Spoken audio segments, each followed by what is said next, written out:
Bueno, bienvenida Laura, de vuelta digo, Sí, porque ya tuvimos, estos bienvenida. días estuvimos en conexión, eh, pero más interna. Abel, Mariela, Laura y yo estuvimos charlando en estos días.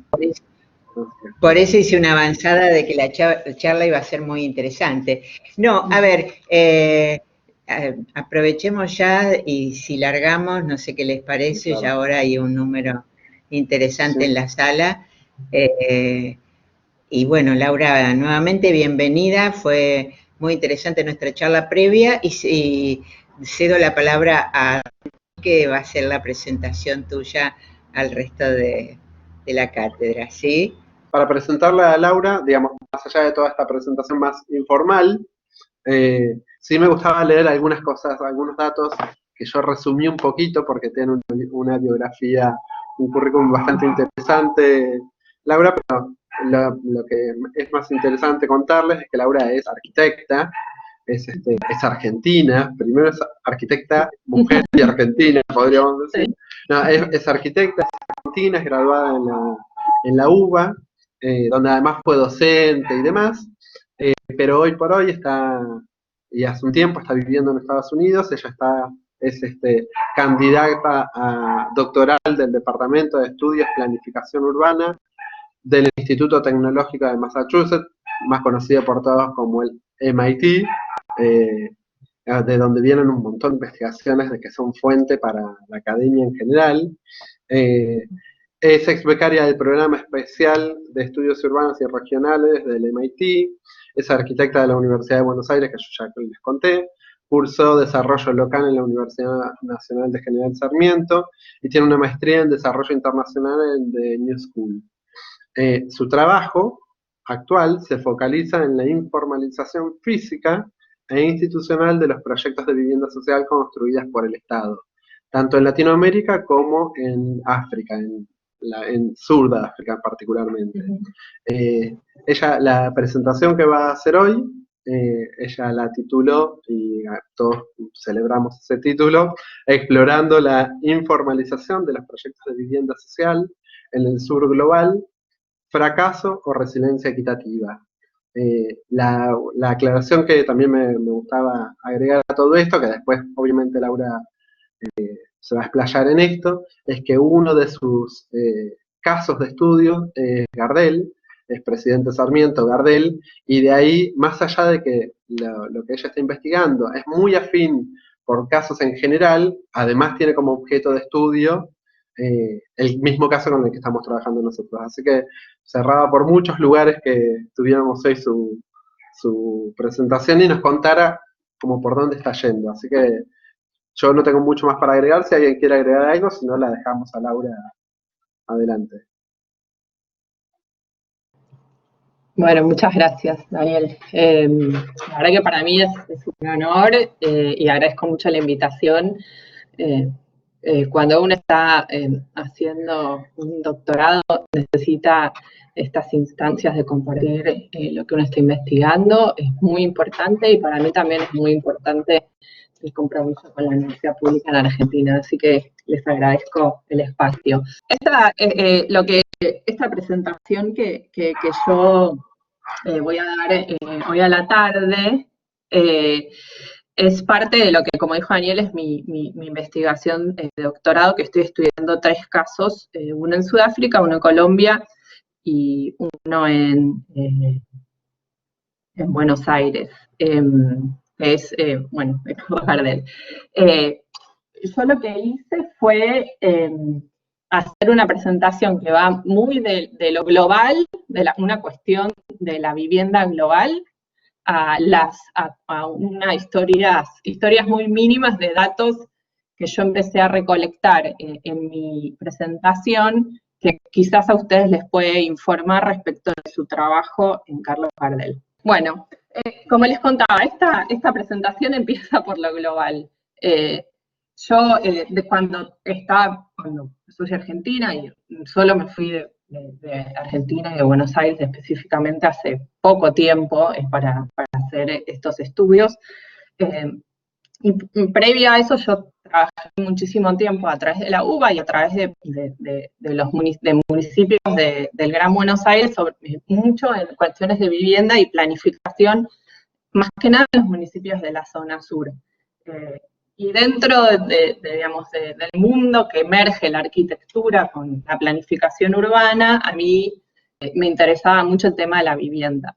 Y cuando, digamos, me en Estados Unidos a hacer este programa de desarrollo internacional, lo que empecé a ver, como muchos de ustedes ya sabrán, es que había grandes debates desde organizaciones internacionales como la ONU, universidades y foros acerca de este desafío de la informalidad, dado la escala que había adquirido en los últimos 20 años. Y este mapa del mundo más o menos nos presenta como un escenario donde obviamente hasta ahora la retórica y los problemas supuestamente de la informalidad le competen a lo que se le dice el sur global o el mundo en desarrollo, pero eso ya se está poniendo en discusión, inclusive en Estados Unidos se está hablando de que no solo hay asentamientos informales, sino hay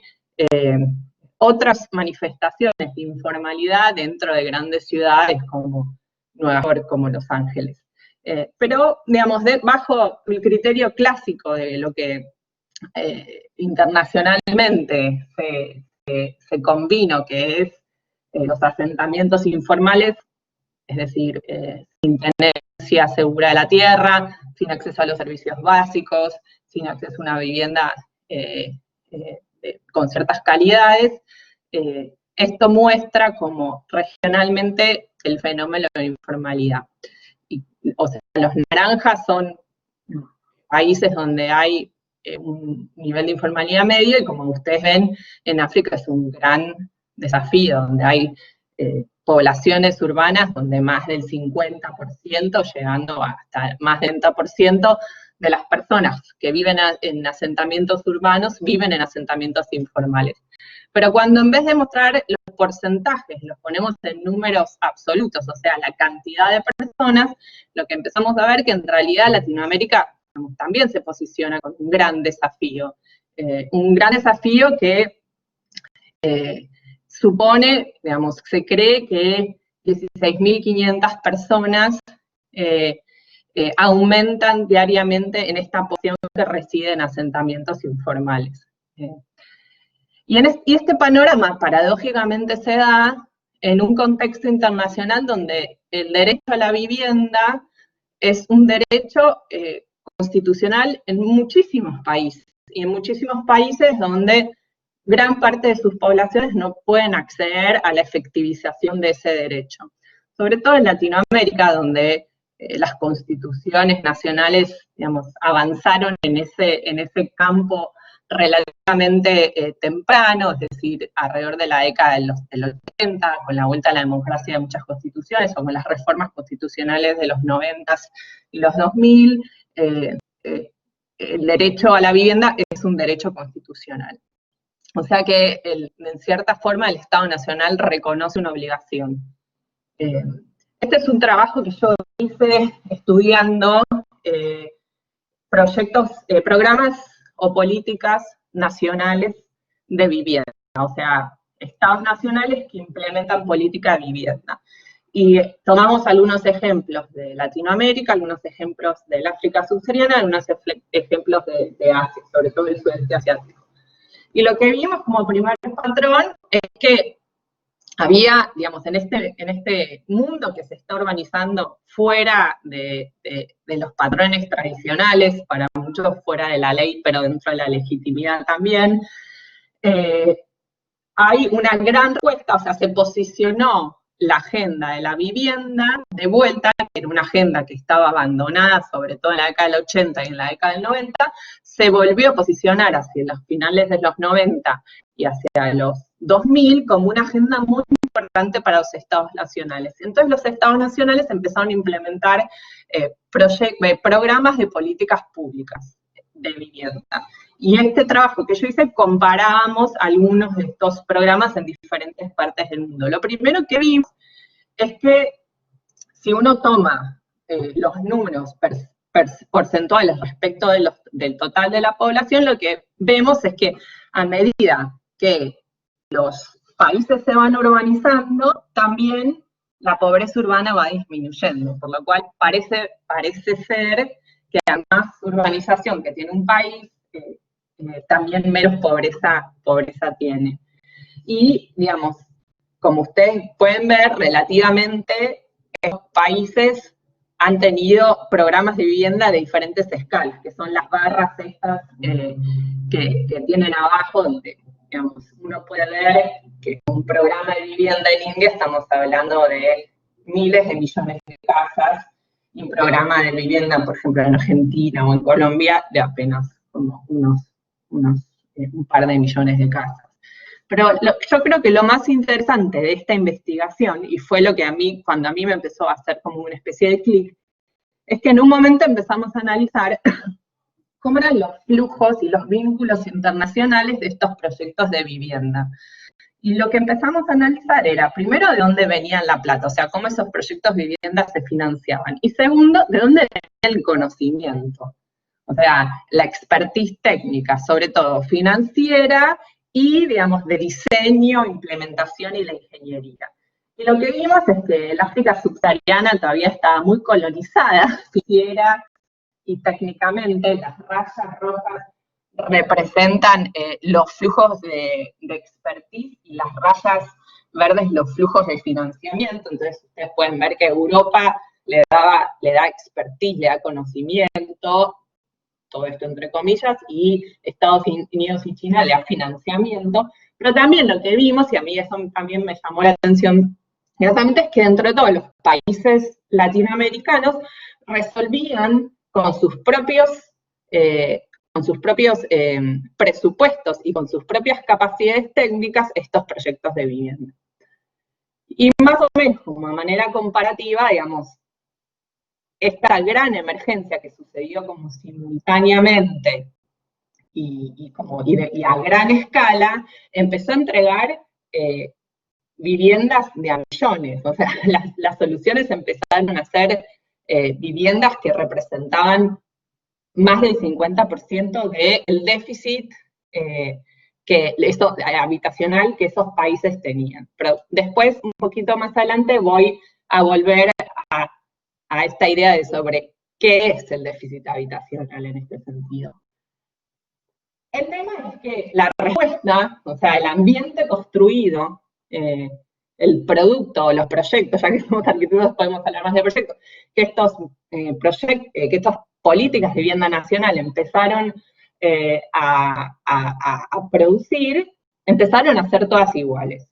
Entonces yo empecé a ver, hacer una investigación más de archivo visual, cómo eran estos proyectos en Perú, en China, en Brasil. Acá me olvidé de hacerlo, pero generalmente yo saco los nombres de los países y le pido a la gente que me digan dónde estos proyectos de vivienda están. Y la verdad es que no solo es casi muy difícil saber dónde están situados, sino que yo podría tranquilamente intercambiar las fotos y prácticamente sería lo mismo. Pero lo más preocupante es que esta especie de traslación no solo sucede geográficamente, sino sucede a través del tiempo. O sea, en Angola ahora se está construyendo lo mismo que se construía en Estados Unidos o inclusive en Argentina en la década del 50, el 60, el 70. O sea, como hay una repetición. Esto da la señal de que hay una gran falta de innovación y también hay poca especificidad del contexto, ¿no? Del contexto geográfico, del contexto cultural de estos proyectos. O sea que hay como una especie de conocimiento que va volando por el mundo y volando por el tiempo, sin importar la gente, las cosas como más de la vida cotidiana, pero también sin importar como el tipo de gobierno que está implementándolo. Y en ese sentido, otra de las grandes sorpresas para mí es que no solo trascendía la geografía, pero también trascendía el tiempo, sino que también trascendía, por ejemplo, una ideología política o un régimen político. Entonces, por ejemplo, ustedes saben, digamos, Sudáfrica hasta 1994, durante casi todo el siglo XX, sufrió del régimen político del apartheid, que básicamente era un régimen fascista impuesto por la población blanca hacia la población no blanca, donde no solo los expulsaban de la ciudad, sino determinaban en qué se podía trabajar, dónde se podía trabajar, a dónde uno se podía tomar el transporte público. Este sistema de exclusión racial casi total después termina digamos, en los últimos años en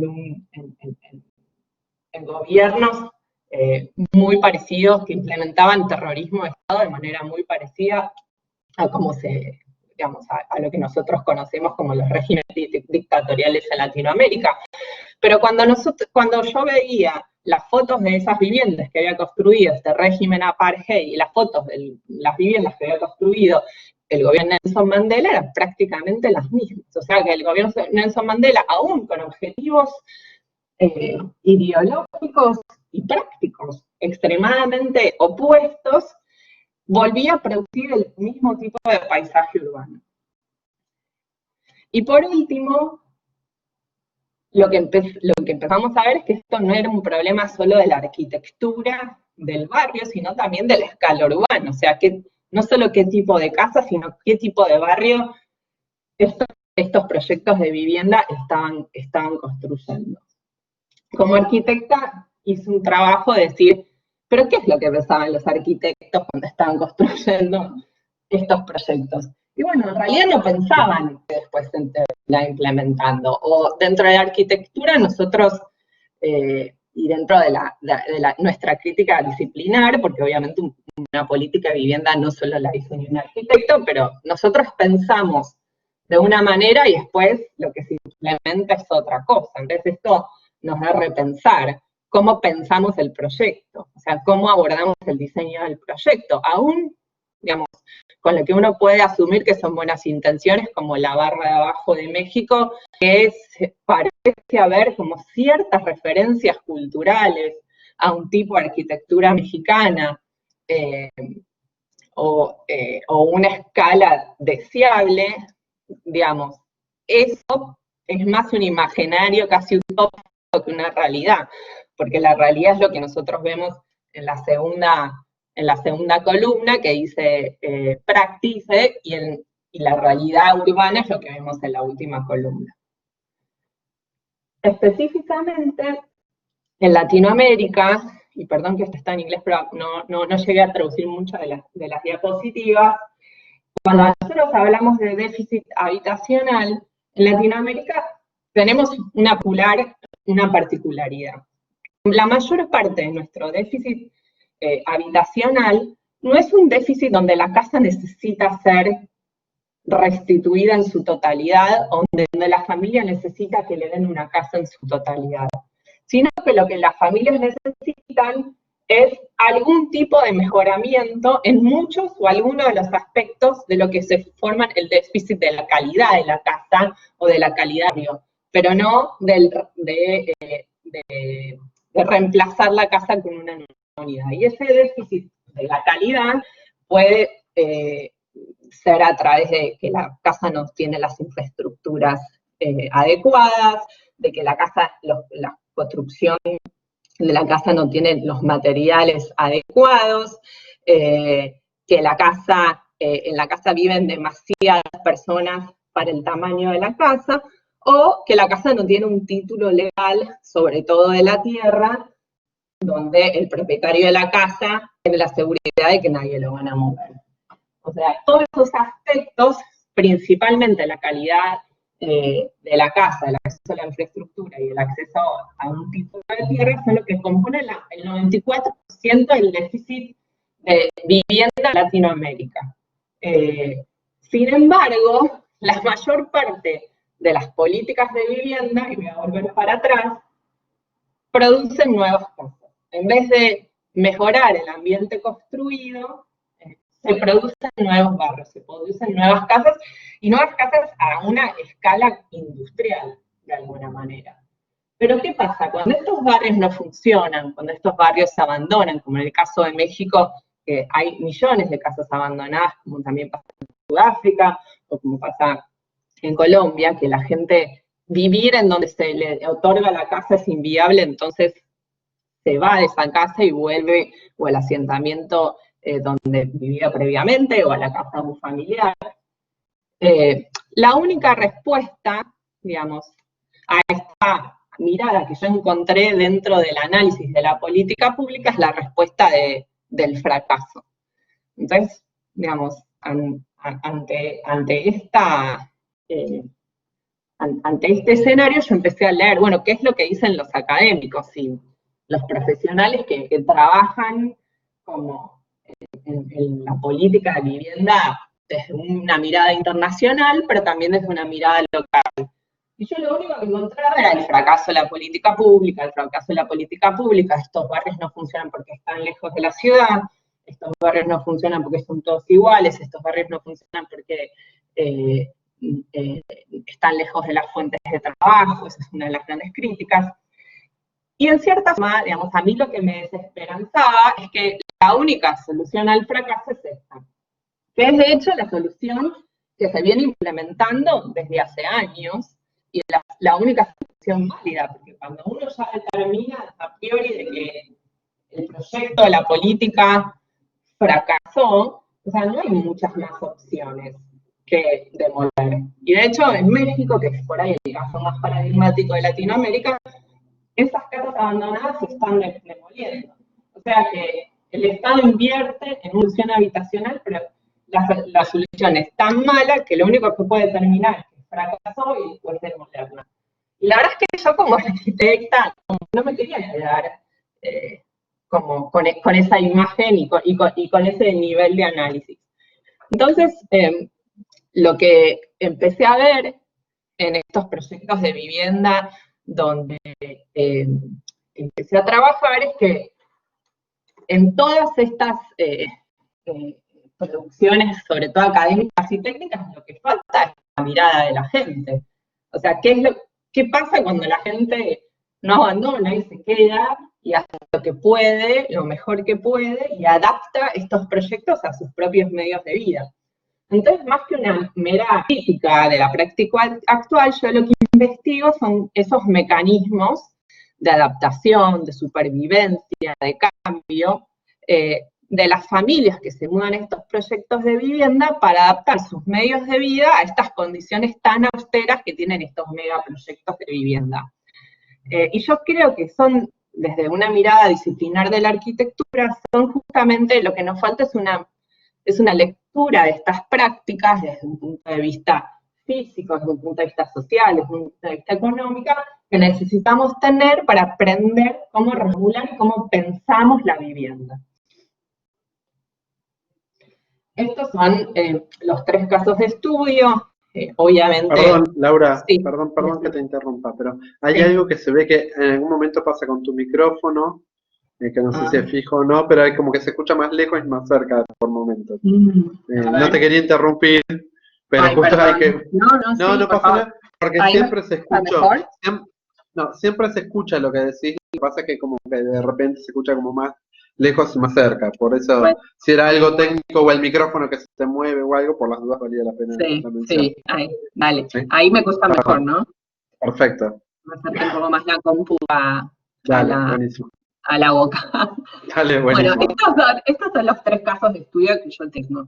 Y dentro de todo, digamos, son 3 casos de estudio en 3 países que son muy diferentes, pero también tienen ciertas similitudes, tienen más o menos la misma población, tienen un nivel de población urbana alta, son países que tienen en sus historias conflictos de violencia estatal, de violencia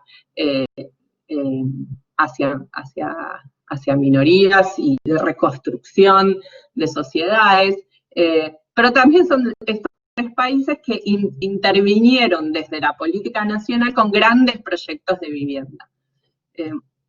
Y digamos, a mí lo que me pensaba de tener estos 3 casos, como ustedes pueden ver en la barra de abajo, es como que yo quería también navegar por esas cuestiones que les mencioné antes, ese flujo de conocimiento que navegaba a través de las geografías, que navegaba a través del tiempo, y que navegaba a través de diferentes regímenes políticos.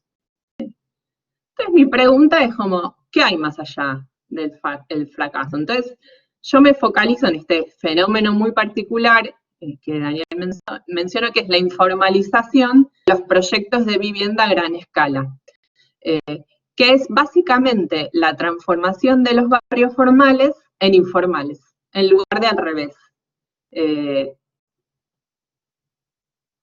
Y es un proceso que, en mi opinión, tiene 3 expresiones principales. Una expresión física, una expresión económica y una expresión institucional. A mí me interesaba armar un concepto alrededor de la informalización de los barrios de vivienda social formales, porque, digamos, este proceso, en cierta forma, da una mirada alternativa a esta narrativa del fracaso. Y a la narrativa como de la decadencia del proyecto de la vivienda. Entonces, para ilustrarles un poco más específicamente qué es lo que yo estaba pensando, la informalidad física, y acá hay algunas fotos, se van a empezar a mezclar algunas fotos de Gardel con los otros proyectos de vivienda que estoy investigando, pueden ser invasiones sobre el espacio público, pueden ser construcciones no habilitadas en los patios traseros de la vivienda, pueden ser agregar pisos de manera también no habilitada y no planificada en las viviendas originales. Son procesos que están muy vinculados con la autoconstrucción, pero alrededor de eso también después les voy a ahondar un poco más en eso, es que esta imagen de la construcción y de la familia propia construyendo su casa en los fines de semana ya no existe tanto, sino que es una industria que está un poquito más organizada. Desde el punto de vista económico, esta informalidad en los barrios se expresa ante la ausencia de que la mayor parte, la gran, y yo creo que hay muy pocos de estos proyectos de vivienda a gran escala que consideran seriamente otras actividades que no sean las residenciales. Entonces, de manera informal en los barrios empiezan a surgir economías locales, casas que se transforman en negocios, mercados populares, redes de comercio y trueque, actividades de alquiler de las casas, y todas estas, digamos, obviamente de manera informal dentro del propio proyecto de vivienda que no considera otras actividades, no solo comerciales, sino también productivas. Y por último, desde el punto de vista organizativo, ante la ausencia, digamos, generalmente ante cierto nivel de ausencia del Estado o ante la misma iniciativa de las comunidades en tener una representación para mejorar la identidad o las condiciones de vida, o mismo para negociar con los gobiernos la adquisición de la implementación de derechos, la informalidad toma la forma de comités de barrios, de asociaciones populares, pero a mí me interesa sobre todo unas expresiones que son muy específicas, que son empresas de servicios y administraciones de edificios. Y eso también me voy a hablar un poco más adelante. Ante la falla, la ausencia de sistemas administrativos, la gente se organiza para poder mantener los edificios, digamos, en especie de consorcios informales, pero también muchas veces lo que sucede es que las infraestructuras planificadas a veces no funcionan o a veces no terminan funcionando y la gente empieza a organizar empresas de servicios alternativas en los barrios. Lo interesante es que estas formas de informalidad física, económica e institucional son informalidades que las mismas políticas de vivienda en general se proponen eliminar, ¿no? Porque todavía la política de vivienda acarrea esta idea de que la informalidad es algo que se tiene que trascender hacia una formalización, hacia algo que supuestamente es mejor. Y por ello lo que nos indica es que estos procesos, es que la informalidad, hasta como la entendemos, digamos, ahora no es un proceso lineal que va desde un asentamiento informal hacia un proceso de urbanización, un barrio, hacia un proyecto de vivienda, o sea, algo que hay que trascender, sino que es un proceso mucho más complejo, pero también implica un modo de hacer ciudad que tiene que ser legitimado, que tiene que ser entendido y del cual nosotros tenemos que aprender, no solo por la velocidad a la que sucede y el nivel de experiencia que lleva, sino también por la escala en la cual esto está sucediendo, que es más o menos lo que ilustraba yo con los mapas del principio. Yo en mi tesis sugiero, inclusive voy un poquito más allá, y sugiero que, a diferencia del caso de los proyectos modernistas, o de arquitectura modernista, como puede ser el de General Sarmiento, Carlos Gardel, en la actualidad esta informalidad es castigada, pero a la vez es inducida por el Estado. Y después les voy a contar por qué para mí el Estado induce hacia esta informalidad. Esta introducción intencional de estrategias de informalización en los proyectos de vivienda es como les decía, una práctica que desafía lo que sabemos sobre la relación entre lo formal y lo informal como un proceso lineal y unidireccional, pero también desafía los supuestos teóricos sobre los cuales se crea la política de vivienda y nuestra comprensión de lo que es el Estado, de la naturaleza del Estado. O sea, cómo se produce el orden social, cómo se distribuyen los servicios y las infraestructuras de la ciudad, cómo se utilizan espacios, cómo se movilizan los ciudadanos. Y en este sentido, investigando esto, yo empecé a encontrar un gran cuerpo de gente que estaba, hace unos años empecé a decir, ojo, porque la informalidad también forma parte de la forma en que el Estado opera, o sea, con estos estados de excepción, con lugares grises que no se sabe si es legal o si es ilegal. Y un gran ejemplo, yo creo, en la región metropolitana de Buenos Aires, es la existencia de los barrios cerrados. Hasta hace muy poco la existencia de los barrios cerrados es ilegal, porque la ley de uso del suelo 8912 de la región metropolitana de Buenos Aires, de la provincia de Buenos Aires, no permite los barrios cerrados. Pero bueno, a través de una vuelta de tuerca que hicieron habrá hecho algún abogado pillo, se empezaron a inscribir barrios cerrados en los catastros provinciales bajo la figura del PH. Pero obviamente, un barrio cerrado que tiene calles, que tiene espacios públicos, no es ni un departamento, ni un condominio en un lote individual. Eso que, era muy manifiesto y muy obvio, no le impidió a los barrios cerrados seguir reproduciéndose de manera legítima durante décadas. Y a la misma vez, la existencia de lo que nosotros conocemos como villas asentamientos siempre fue muy castigado por la sociedad, por los medios de comunicación, inclusive hasta por ciertos sectores políticos. Mi argumento es que a pesar de que son muy importantes, nosotros conocemos muy poco ¿Perdón? Ay, perdón, alguien me estaba preguntando algo.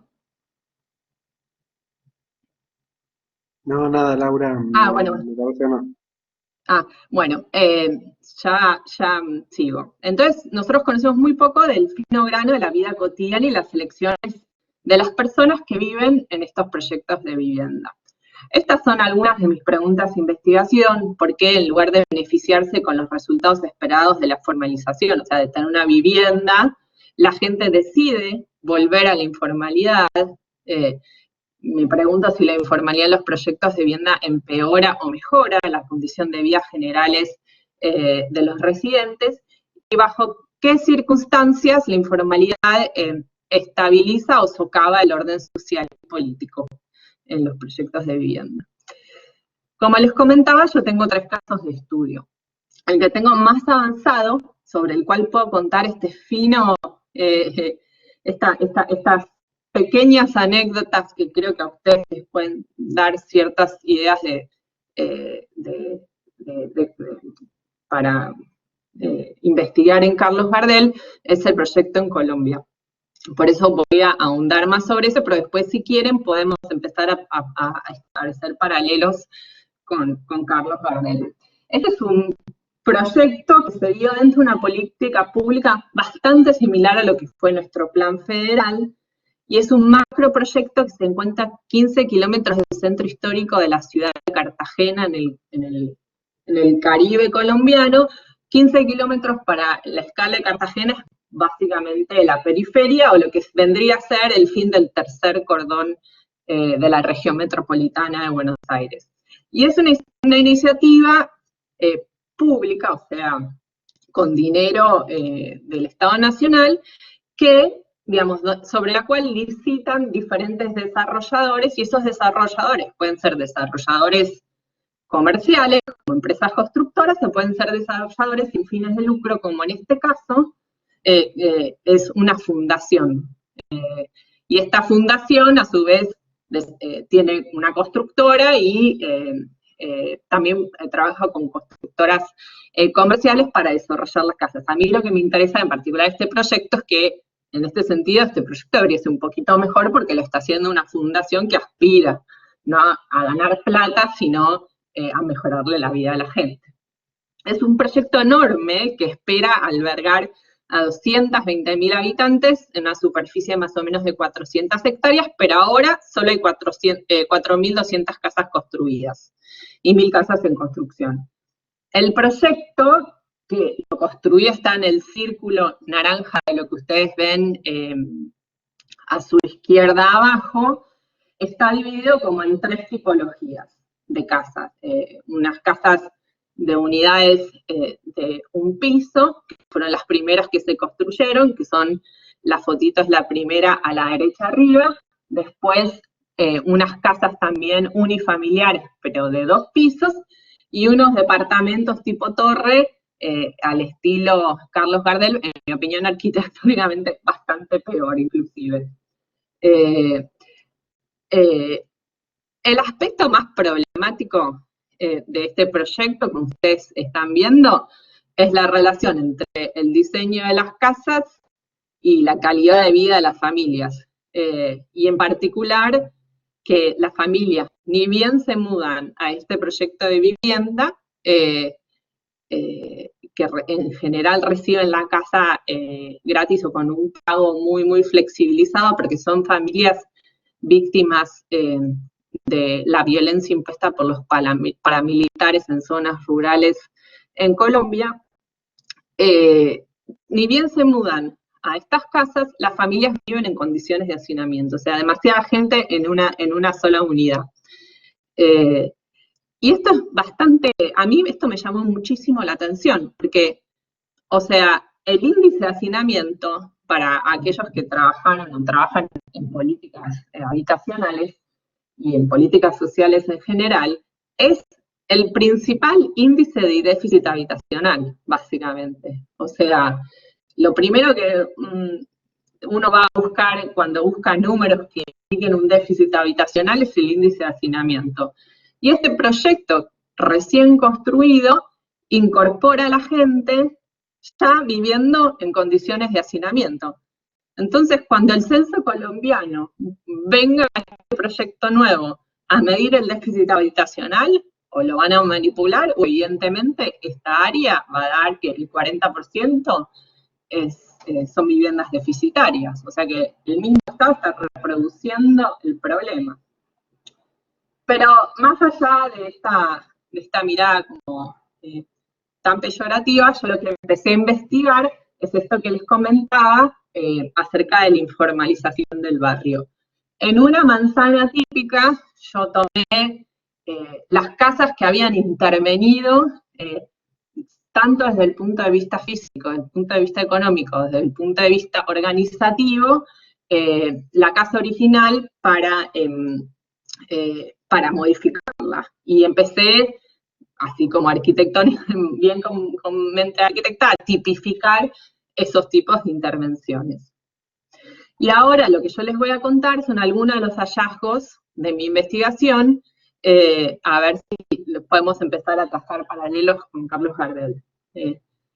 Uno de los principales hallazgos es que existe una tensión muy grande entre lo que yo llamo las formas y las normas, expresadas en las necesidades de las familias y las múltiples estratos normativos y las limitaciones de los espacios construidos. O sea, hay un modo de vida, hay una manera de vivir el espacio público y el espacio privado que choca con la rigidez del espacio construido, que es homogéneo, que es repetitivo, que es de baja calidad.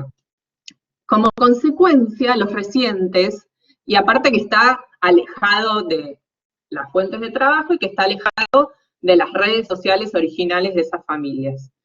Como consecuencia, yo lo que empecé a ver es que los residentes hacen constantemente concesiones entre aspectos vitales de su vida para equilibrar la racionalidad formal que le impone el proyecto de vivienda con la racionalidad informal de su proyecto de vida sostenible. Por ejemplo, en el proyecto de vivienda, la gente tiene luz y tiene agua y le llega mensualmente una factura, digamos, de un servicio público.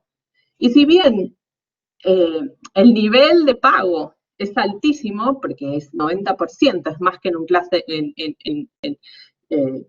que un barrio de clase media de Cartagena, la gente hace muchísimo esfuerzo y deja otras cosas de lado para poder llegar a ese pago mensual. No porque no tenga la plata, sino porque no tiene la plata en tiempo y forma, porque la mayor parte de la gente no tiene un trabajo formal en el cual recibe una liquidación y un sueldo a fin de mes. Por ahí la recibe a la mitad de mes, por ahí la recibe una parte y una parte. Entonces cumplir como con esos plazos se hace muy, muy difícil. O por ejemplo, agregar una habitación extra, porque la familia es más grande de lo que la casa impone, implica también una concesión. O sea, yo estoy adquiriendo espacio, pero generalmente, por ejemplo, en este caso, la gente construye esas segundas habitaciones en el patio trasero de la casa, por lo cual la ventilación de la mayor parte de los ambientes y la ventilación cruzada que cualquier casa debería tener, deja de existir.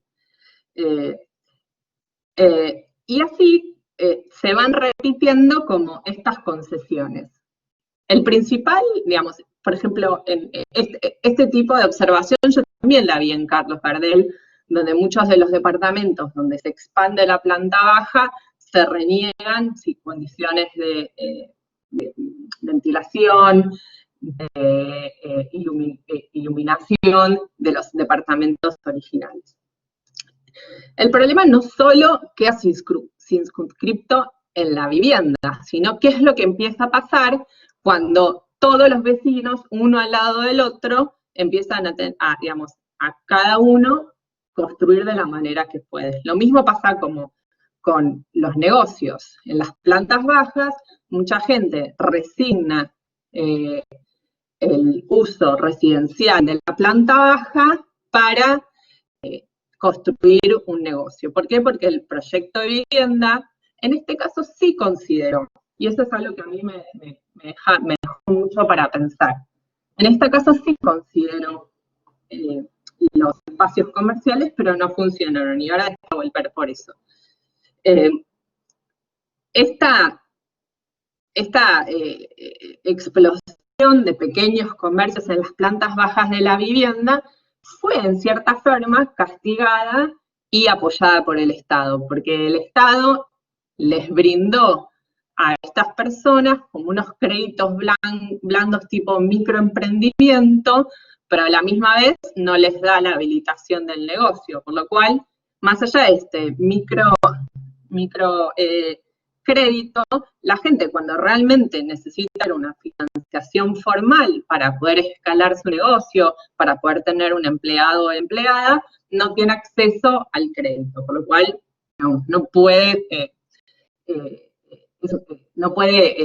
convertir ese negocio muchas veces en un proyecto de vida sustentable.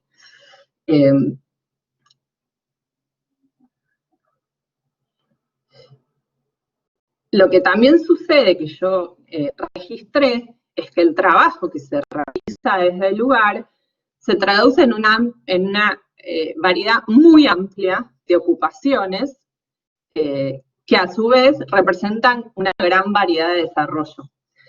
Lo que ilustra las diferencias entre las personas que pueden desarrollar un negocio, que implica una inversión, que implica un compromiso completo, que implica modificar la casa y por ahí irse a vivir a otra casa o hacer un segundo piso, y la gente que trabaja en el hogar como una solución temporal, hasta que pueda conseguir un nuevo trabajo. Y en ese sentido, por ahí la gente pone una máquina de coser dentro del living, o vende dentro de su living algún tipo de producto, o corta el pelo. Lo que yo vi es que en estos, digamos, en este segundo grupo de gente, los cuales, digamos, no desarrolla un negocio, sino que desarrolla una supervivencia, trabajar dentro del hogar no es algo aspiracional. Y en este sentido, a mí eso como que me dio vuelta un poco lo que yo pensaba y lo que yo venía leyendo de la economía informal y el trabajo en los hogares, y cómo las viviendas debían adaptar y flexibilizar su diseño para incorporar el trabajo dentro de la vivienda.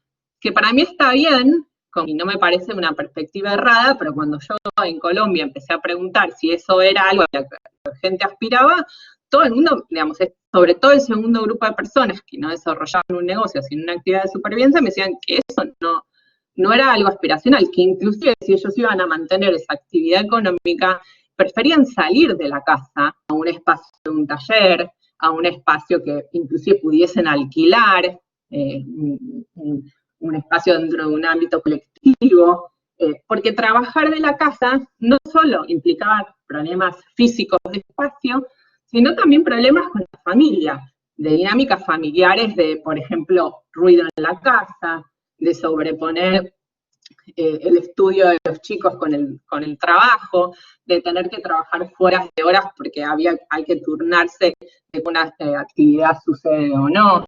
Y a mí eso me dio bastante para pensar, me pareció como interesante esta cuestión de que la gente prefiere también esta idea de salir de la casa hacia el trabajo.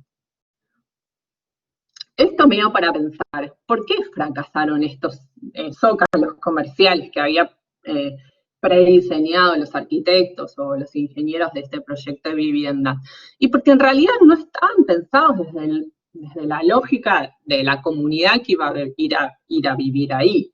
O sea, lo que estos arquitectos habían diseñado era, yo no tengo la foto acá, qué lástima, era una especie como de edificios independientes en ciertos lugares, como totalmente sobreescalados, o sea, que no había ninguna persona dentro del barrio que pudiese alquilar ese espacio y que fuese como algo sostenible. Y tampoco era una locación atractiva para la dinámica del comercio diario y del día a día. Entonces, a mí me parece que una gran pregunta que tiene también Sarmiento es ver bien cuáles son esas actividades comerciales, qué negocios son, qué tamaño tiene, cuántos son, dónde están distribuidos, dónde están localizados. Y si es lo posible, no sé si ustedes van a poder llegar a hacer ese trabajo de campo dado el contexto de la pandemia o no, digamos, ¿quién lo financia? ¿Cómo se pagan? ¿Cómo es realmente la figura de ese espíritu emprendedor siempre tan mencionado dentro del barrio de Carlos Gardel? Paradójicamente, uno de los negocios que yo encontré que era más prósperos y más económicamente rentables eran las ferreterías, donde se vendían materiales de construcción. La comida, porque la comida es algo que es muy difícil ir a buscar lejos, sobre todo cuando uno no tiene auto, y también las ferreterías. Lo que me daba la pauta de que había, digamos, una gran actividad económica alrededor de la construcción de la ciudad, o sea, de esta aparición de la informalidad física.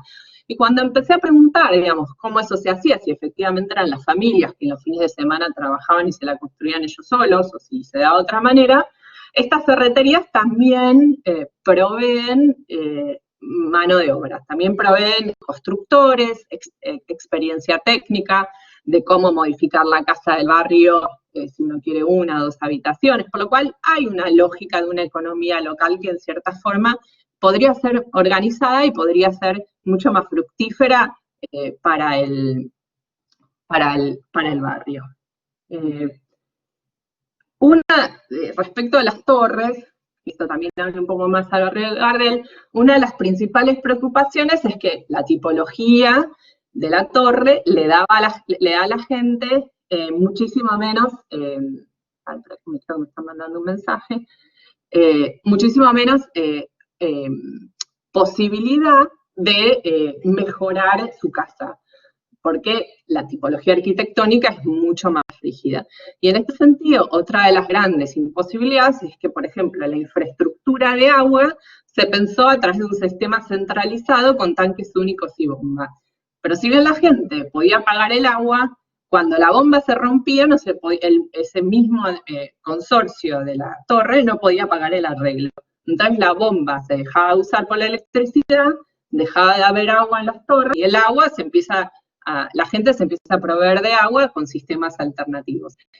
Lo mismo, por ejemplo, pasa con la recolección de basura, que es inefectiva, y el sistema de recolección de basura, de ir a dejar la basura al container que está a 5 cuadras de tu departamento, no funcionaba.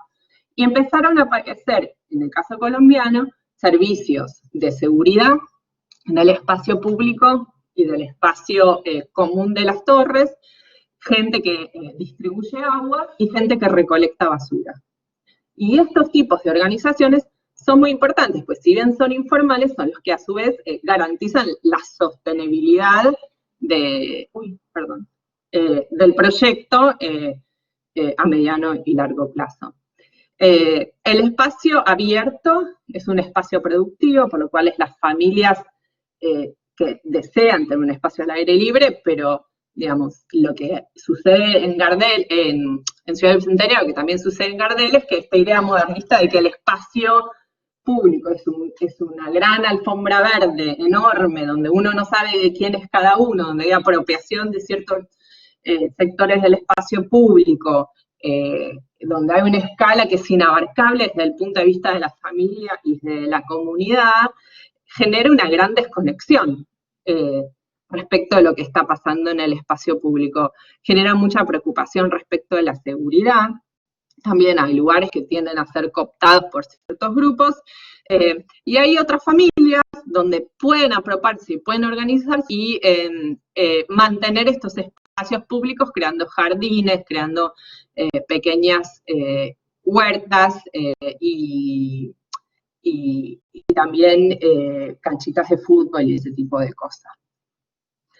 Acá también surge un gran dilema que surge en Ciudad Bicentenario y surge también en General Sarmiento, que es el dilema del espacio público y la regularización, sobre todo de las plantas bajas que son invadidas, por decirlo de una manera, y son apropiadas.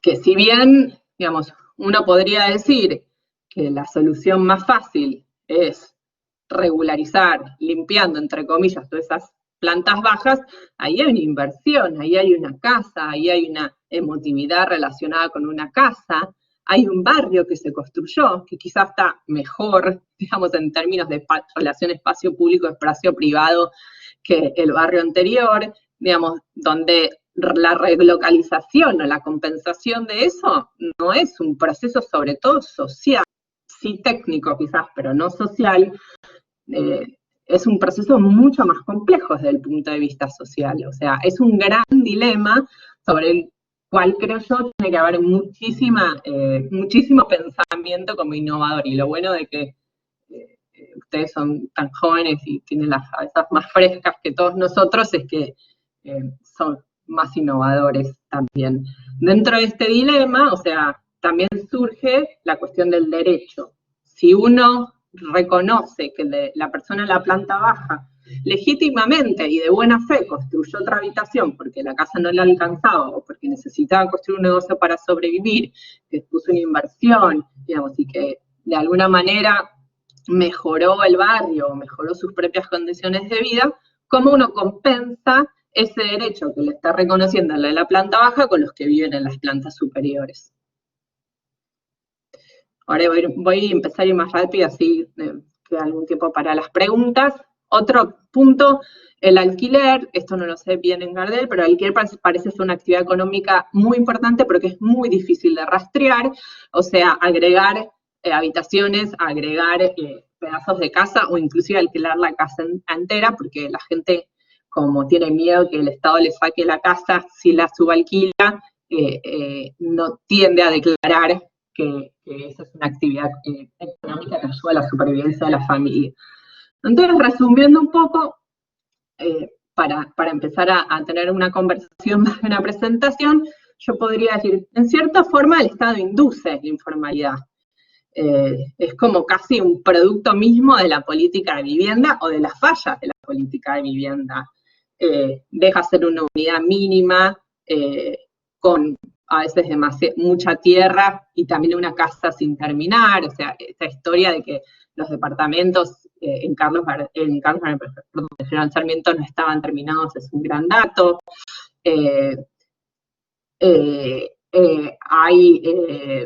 No hay incorporación inteligente de otros usos, por lo cual el Estado espera que la gente de alguna manera desarrolle sus propias capacidades económicas dentro de estos proyectos de vivienda.